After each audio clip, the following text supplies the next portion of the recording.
আসসালামু আলাইকুম বন্ধুরা, আমার ফেসবুক ফ্রেন্ড ফলোয়ার সবার প্রতি আমার আন্তরিক অভিনন্দন, শুভেচ্ছা, ভালোবাসা রইল।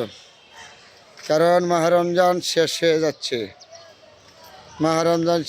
যাচ্ছে। আমরা যারা শহর বন্দরে থাকি, ছোটোখাটো কর্ম করি, ব্যবসা করি, যাই করি তো, তাহলে আমরা ঈদ উপলক্ষে যে দেশে আপনার বাড়ি আপনি যাবেন, নোয়াখালী, বরিশাল, উত্তরবঙ্গ, যেখানেই আপনার বাড়ি হোক সেখানে আপনি যাবেন। আপনি বছরে একটা ঈদ করতেন, আপনার ছেলে মেয়েদেরকে নিয়ে, আপনার পরিবার নিয়ে আপনি বাড়ি যাবেন, আপনার দেশবাসীর সাথে, আত্মীয় স্বজনের সাথে ঈদ করবেন, সুন্দর কথা। কিন্তু এমন কিছু করতে যাবেন না যাতে বাড়ি থেকে সময়ের মূল্যটা আপনি বেশি দেবেন। 1 ঘন্টার জায়গায় 1.5 ঘন্টা যাক, আপনি এমন কিছু করতে যাবেন না এই সময়ের কারণে, তাড়াহুড়োর কারণে যেন আপনার একটা দুর্ঘটনা ঘটে যায়। এগুলির থেকে সাবধান থাকবেন। দেখেন, আপনার একটা দুর্ঘটনা যদি হয়, আপনার পরিবারের পরিজনের সারা জীবনের কান্নার রোল। কেন আমাদের এগুলি চিন্তা করেই চলা উচিত আমি মনে করি। তাহলে সুন্দর, আপনি বাড়ি যাবেন, ভালো কথা, আমি বাড়ি যাব, ভালো কথা। একটু ধৈর্য সহকারে যাবেন সবাই, অবশ্যই আমাদের সফলতা আসবে। ঈদ, এই যে একটা মাস রোজা শেষ, আল্লাহ পাক রব্বুল আলামিন আমাদেরকে সুন্দর একটা ঈদ দিয়েছে, আনন্দ করবো আমরা, সবার সাথে ঈদ করবো, ছেলে মেয়ে, আত্মীয় স্বজন, বন্ধুবান্ধব, পাড়া প্রতিবেশী, সবার সাথে। এটা আমাদের বিশাল বড়, মুসলমানদের জন্য বিশাল বড় একটা গৌরব। এই গৌরবটা যাতে নষ্ট না হয়, যে আমরা সবাই ঈদ সবার সাথে ভাগাভাগি করে নিব। গরিব ধনী, গরিবেরও ঈদ, ধনীরও ঈদ, সবারই ঈদ। তাহলে আমরা গরিব ধনী মিলিয়ে সবাই মানুষ, আমরা সবাই ঈদ ভাগাভাগি করে নিব গরিব ধনীর মাধ্যমে। আল্লাহ পাক রব্বুল আলামিন সবাইকে সৃষ্টি করেছে, আপনাকে সৃষ্টি করেছে, আমাকে সৃষ্টি করেছে। এমন কিছু করা যাবে না যেহেতু সমাজ আপনার প্রতি বিরূপ মন্তব্য করে। সমাজ যেটা ভালো বলে এটাই করতে হবে, আপনার করতে হবে, আমার করতে হবে।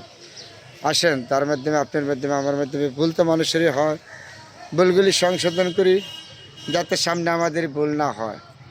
একটা কথা আছে না, আল্লাহ পাক রব্বুল আলামিন তুমি আমাদেরকে পাঠিয়েছো মানুষ হিসাবে, কী করতে পারছি, কতটুকু করতে পারছি, এটা হলো সর্বোচ্চ কথা।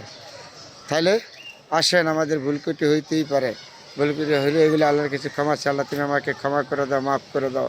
আমি গুনাহগার বান্দা, আমি গুনাহ করেছি, আমি জান্না করেছি, না জান্না করেছি, অনেক গুনাহ করেছি।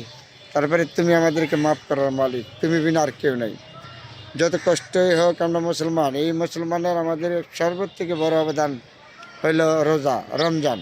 এই রোজার মাস আমাদের কত মানুষ কত কষ্ট গেছে, দুঃখে গেছে, সুখে গেছে, সেটা বড় কথা না। তারপর আমরা মানুষ, রমজান মাস আমাদের খুব ভালো গেছে, সুন্দর গেছে, সবার জন্য সবাই সুন্দর। আপনার যদি তৌফিক থাকে তাহলে হাত বাড়িয়ে দিবেন কাউকে, হক জাকাত এগুলো আদায় করবেন। আপনি যদি না থাকে তো হক জাকাত আদায় করতে হবে না, এমন কোনো কথা না। কিন্তু আপনার তৌফিক থাকলে, সুযোগ থাকলে আপনি আদায় করবেন, সেটা হলো আপনার উপরে অজীব। আল্লাহ পাক রব্বুল আলামিন নিজে বলেছে, আপনি যদি তৌফিক না থাকে তাহলে যে কাউকে দান করতে হবে এমন কোনো কথা না। যতটুকু সম্ভব আপনি যদি কারোর প্রতি হাতটা বাড়িয়ে দিতে পারেন, আল্লাহ পাক রব্বুল আলামিন হাত বাড়ানোর কারণে আপনি চৌগুণ রহমত বরকত আল্লাহ পাক দিতে পারে, তাই না? তাহলে আল্লাহর কাছে সব কিছু। আসুন আমরা সবাই সবার দিকে হাতটা বাড়িয়ে দিই। যারা সাধারণ মানুষ, নিম্নআয়ের মানুষ আছে, রাস্তাঘাটে চলাফেরা করে, আল্লাহ পাক তাদেরকে যেন সুখ শান্তি ফিরিয়ে দেয়।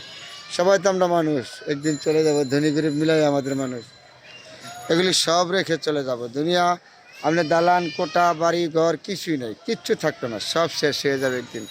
থাকবে কি জানেন? আপনি কার সাথে আচার ব্যবহার কতটুকু করছেন, সুন্দর জিনিসগুলি থাকবো, এগুলি নিয়ে সমালোচনা করবো। আপনি একদিন চলে যাবেন, আমি একদিন চলে যাবো এই দুনিয়া ছেড়ে। আসেন আমরা সুন্দর জিনিসগুলি সুন্দর বলি, মন্দ জিনিসগুলি মন্দ বলি, তারপরে আপনার জীবন সুন্দর হবে, আমার জীবন সুন্দর হবে। ভুল কোটি মানুষের হইতেই পারে, আপনার হইতে পারে, আমার হইতে পারে, এগুলো আল্লাহর কাছে ক্ষমা চাই, আল্লাহ তুমি আমাদেরকে ক্ষমা করে দাও। সবাই ভালো থাকবেন, সবার জন্য দোয়া এবং শুভকামনা রইল। আলহামদুলিল্লাহ।